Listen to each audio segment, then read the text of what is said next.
संयुक्त क्रिया, क्या आपको पता है संयुक्त क्रिया क्या होती है? तो कल हमने आपको पता है प्रेरणार्थक क्रिया को कंप्लीट किया था, उसी के आगे हम लोग बढ़ेंगे संयुक्त क्रिया। तो संयुक्त क्रिया, आपकी कंप्लीट संयुक्त क्रिया के बारे में देखेंगे। संयुक्त क्रिया होती क्या है? जब दो या दो से अधिक धातुओं अर्थात क्रियाओं, जब दो या दो से अधिक क्रियाओं, जब दो या दो से अधिक क्रियाओं का प्रयोग किया गया हो। क्या प्रयोग किया गया हो?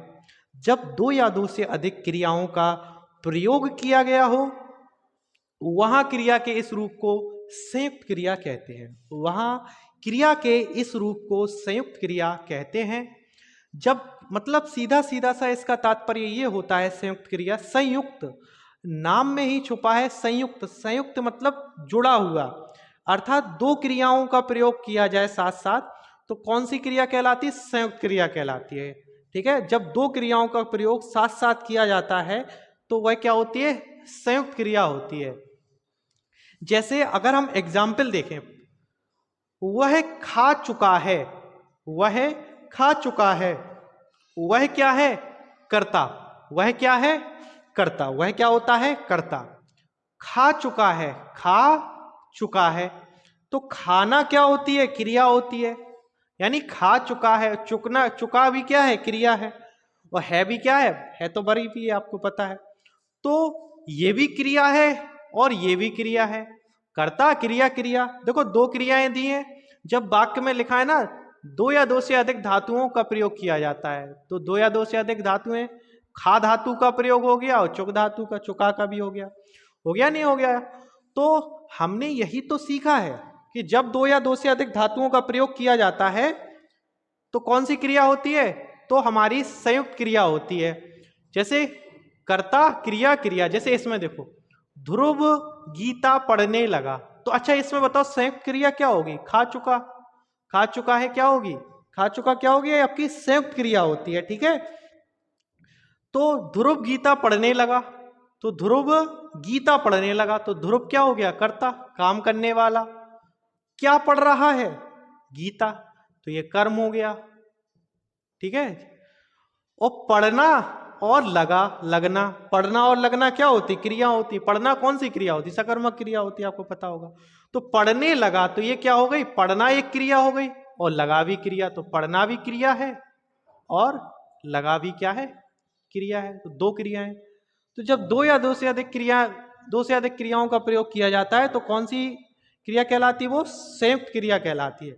कैसी क्रिया कहलाती है? संयुक्त क्रिया। तो संयुक्त क्रिया का एक चीज हेडिंग डालोगे, अर्थ के आधार पर संयुक्त क्रिया मुख्यतः कितने प्रकार की होती है? ये आपका सीटेट में आया था। सीटेट में आया था कि अर्थ के आधार पर संयुक्त क्रिया कितने प्रकार की होती है। तो अर्थ के आधार पर संयुक्त क्रिया मुख्यतः 11 प्रकार की होती है। कितने प्रकार की? 11। अब लिख दिया ना जब मुख्यतः, तो ज्यादा प्रकार की भी होती है। कई जो व्याकरणाचार्य उन लोगों ने ज्यादा बताया होगा, लेकिन आपको कॉमन सा याद रखना है कि अर्थ के आधार पर संयुक्त क्रिया कितने प्रकार की होती है? 11 प्रकार की। कितने प्रकार की? 11 प्रकार की। जो आपके टेट, सीटेट, टीचिंग एग्जाम है, उनमें थ्योरेटिकल ज्यादा चीजें आती हैं, क्योंकि उसमें आप टीचर बनने वाले हो। तो टीचर बनने वाले यानी आपको थ्योरी आनी चाहिए। तो कौन कौन से होती ये भी देखना पड़ेगा। देखो वन दरोगा का पेपर आया था, वन रक्षक का 2018 का, PYQ उठा के लाया मैं। वन रक्षक 2018 में यही क्वेश्चन आया था, कौन सी नहीं है पूछता है। तो पहले जब कौन सी है पता चल जाएगा, तो नहीं तो ऑटोमेटिकली हमें पता चल जाएगा। तो पहली होती है आरंभ बोधक। रट लो, सीधा सीधा 11 है, 11 के 11 नाम रट लो। इसके अंदर का नहीं पढ़ना है आपको, इसके अंदर का पढ़ने की कोई नीड नहीं है कि आरंभ बोधक क्या होती, समाप्ति बोधक क्या होती, निश्चय बोधक क्या होती, बिल्कुल नहीं पढ़ना। आप तो बस यही देख लो। पहली है आरंभ बोधक। पहली क्या है? आरंभ बोधक। ठीक है, दूसरी है समाप्ति बोधक। दूसरी है समाप्ति बोधक। तीसरी है, लाइन से ऐसे भी लिख लो, हमने ऐसे लिख दी है, कोई दिक्कत नहीं है, आगे पीछे कोई दिक्कत नहीं। आरंभ बोधक, समाप्ति बोधक, तीसरी है अवकाश बोधक।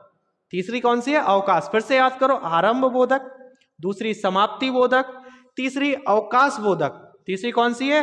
अवकाश। आरंभ हुआ, समाप्त हुई और अवकाश हो गया। ठीक है, अवकाश। अनुमति बोधक, अगली कौन सी है? चौथी हमारी अनुमति बोधक, 4th नंबर की। अगली है हमारी नित्यता बोधक। अगली हमारी कौन सी है? नित्यता बोधक। ठीक है, फिर है हमारी इच्छा बोधक। फिर से याद करो, आरंभ बोधक, समाप्ति बोधक, अवकाश बोधक, अनुमति बोधक, नित्यता बोधक, इच्छा बोधक। ठीक है, शक्ति बोधक, आवश्यकता बोधक। शक्ति के लिए क्या है? आवश्यकता है, ऐसे याद रखो, शक्ति आवश्यक है। शक्ति कैसी है? आवश्यक है। तो क्या याद किया हमने? कौन सी याद की? आरंभ बोधक, समाप्ति बोधक और अवकाश बोधक, अनुमति बोधक, नित्यता बोधक, इच्छा बोधक, शक्ति बोधक और आवश्यकता बोधक। एक दो बार पढ़ लोगे याद हो जाएंगी, रटना नहीं है, क्योंकि ऑप्शन देखते ही आ जाता है ऑटोमेटिकली।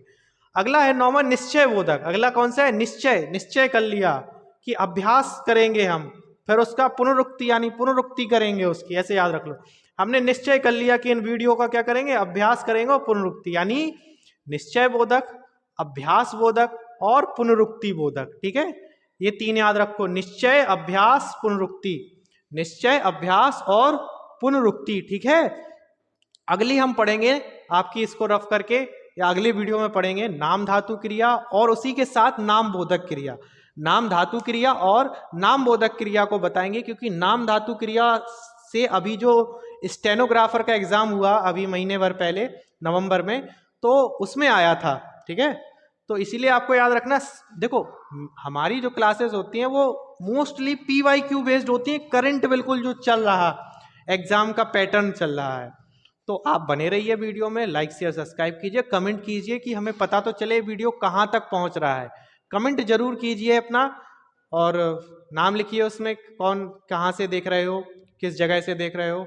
अच्छे लग रहे हो तो शेयर जरूर करना। धन्यवाद।